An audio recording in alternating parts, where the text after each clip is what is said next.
reading. Step 1. Making a connection with the text. If we look at Alex's secret mission, the front cover, we see a number of things. First of all, we see a country which isn't Australia. Then we see a boy.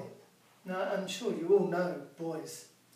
Alex is about 13 years old, and you may know someone about that age.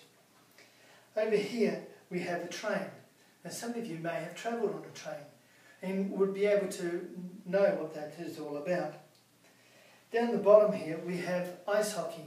Now, Alex is very good at ice hockey. In fact, he's chosen to be the representative for his school. You people may be good at a sport too, so you might be able to make a connection there. I'm now going to read a piece from this and see if we can make a connection to that. So this is chapter 1. Alexi jumped when he heard the sharp knock on the apartment door. His sister Tanya, hunched over the table studying her science lesson, pushed her thick book aside with an anxious frown. "Papa!" Alexi glanced tersely at his watch his parents had given him for his 13th birthday. Who would be coming to visit us this late at night? Mum looked out the window, with the snow piled high outside on the window sill. "It's a cold, dark night for guests to be calling," she said, pulling her grey shawl close around her shoulders. The person at the door pounded again. What do we know?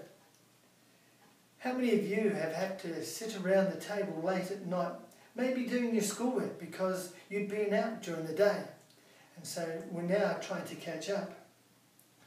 Or how many of you had had a knock at night time and didn't know what it was about, so you felt just as unsure as Alexi did in this story? Well, I remember when I was younger that we had a knock on the door quite late at night. I think all of us children were in bed already. We didn't have a telephone at that stage, and it was one of the people from our church coming to tell us that our father wasn't coming home that night, but would be home the following night. We had expected him home, but weren't expecting him to be there until the following morning, because he would be coming home while we were asleep.